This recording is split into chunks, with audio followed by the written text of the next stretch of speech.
Jumpa lagi bersama TJ44, channel inspiratif dan cerita roman yang akan selalu membuat teman-teman baper.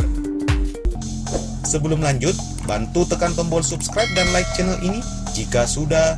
Terima kasih, dan saya doakan buat teman-teman yang sudah melakukannya diberi kesehatan dan rezeki yang berlimpah.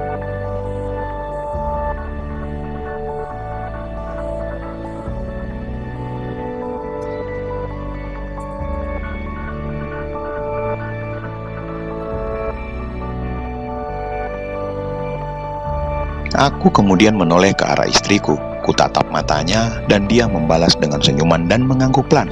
Tatapan mata istriku seperti mendorongku untuk melangkah lebih jauh. "Tapi gimana ya, Bu?" kataku ragu. "Sudahlah Mas Andra, tolong diterima Isna apa adanya," ucap Bu Ani sambil menunduk sedih. Baiklah Bu, tapi sebentar. Alasannya apa kok Isna diserahkan ke saya?"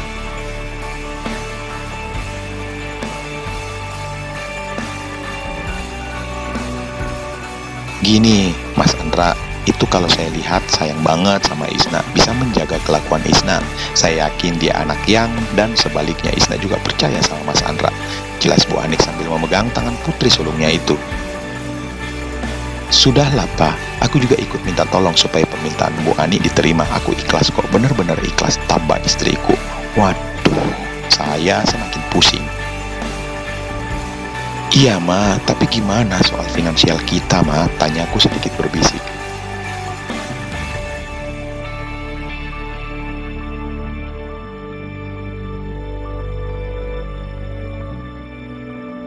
"Yakinlah Pak, Tuhan itu adil kok," ucap istriku menatap mataku dengan mantap. "Baiklah Bu Ani, saya setuju."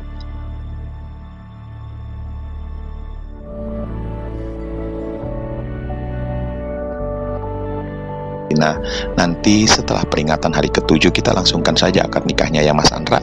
Cuma undang keluarga dan tetangga," ujar Bu Ani sambil tersenyum lag.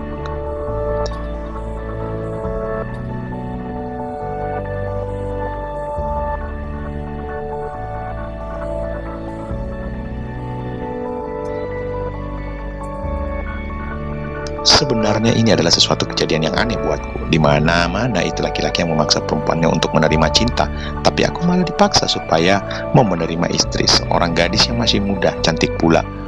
Apalagi istriku juga ikutan mendukung supaya aku punya istri lagi. Bukannya semua perempuan itu tak mau dimadu.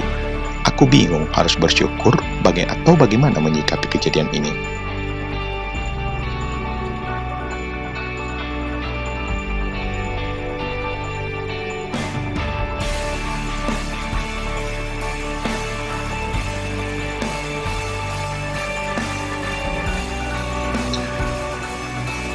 Keesokan hari, setelah pemakaman papanya Isna, aku pun kembali ke rumahku di kota. Mengingat dari kantor, aku hanya diberi izin sehari saja. Sementara ini aku di rumah sendirian tanpa kehadiran gadis cantik bernama Isna itu. Dia masih diberikan izin tidak masuk kerja sampai peringatan 7 hari meninggalnya orang tuanya itu. Malam ini aku sendirian di teras depan rumah. Aku menikmati segelas kopi.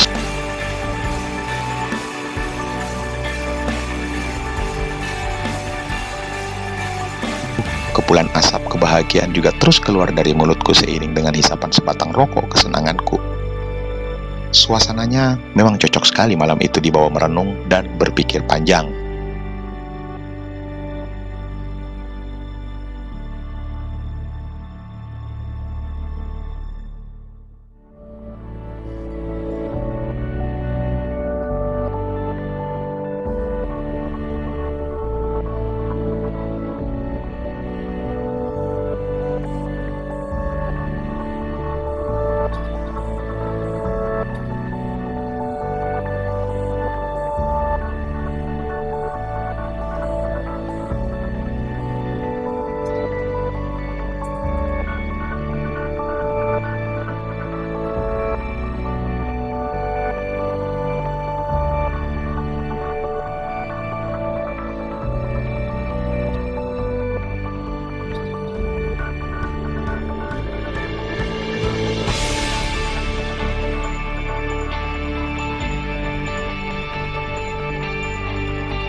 Kulihat waktu di HP-ku sudah menunjukkan angka 22.40. Suasana di luaran sana semakin sepi dan hening, hingga aku bisa mendengar suara mesin mobil yang semakin lama semakin mendekati depan rumahku.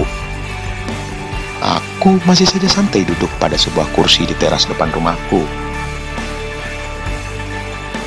saat sebuah mobil berhenti tepat di jalan depanku.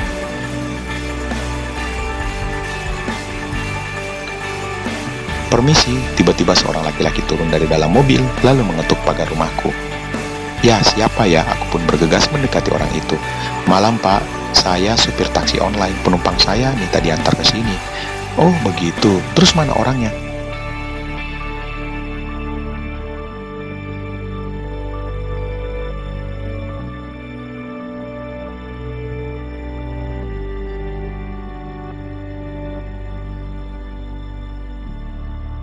Itu Pak di dalam, lagi kayaknya Pak, lanjut supir taksi online itu.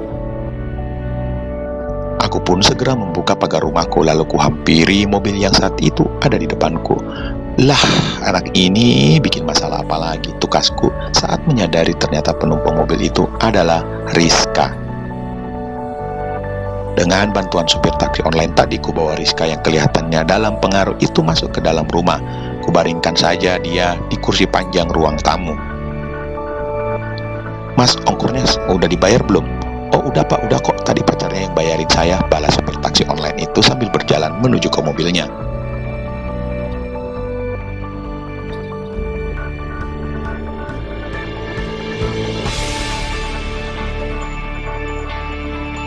Pacar mana lagi nih, gumamku. Udah Pak ya, nggak ada barang yang ketinggalan lagi ya, saya pamit dulu.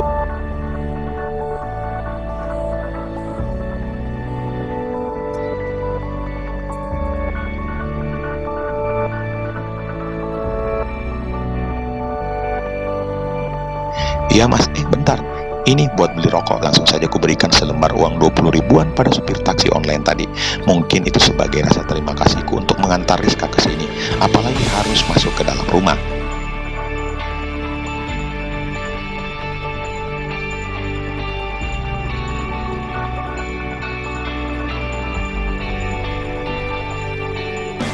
Selepas mobil yang mengantar Rizka tadi pergi, aku kembali mengunci pagar rumahku. Lalu ku bawa masuk gelas dan bungkus rokok yang sedari tadi ada di atas meja.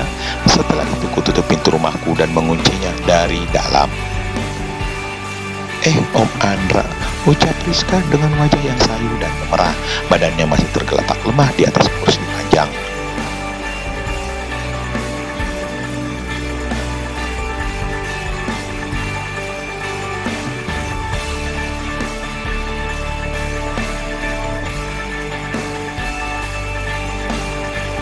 Udah, kamu istirahat aja dulu, balasku sambil berjalan melewatinya dengan membawa gelas kopi menuju dapur.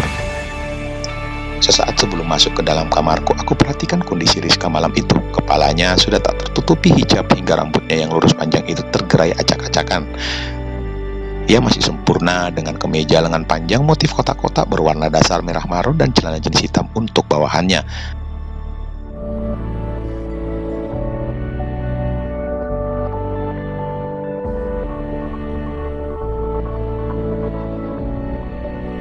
Meski Rizka dalam kondisi seperti itu tapi tak mengurangi aura kecantikannya. Apalagi melihat wajahnya yang sayu dan teduh itu pasti membuat laki-laki manapun tertarik padanya. Sayangnya semua itu dia gunakan untuk nilai tukar sejumlah uang. Om, panggil Rizka padaku yang berdiri mematung di depan pintu kamar. Apa? Balasku lalu mendekatinya.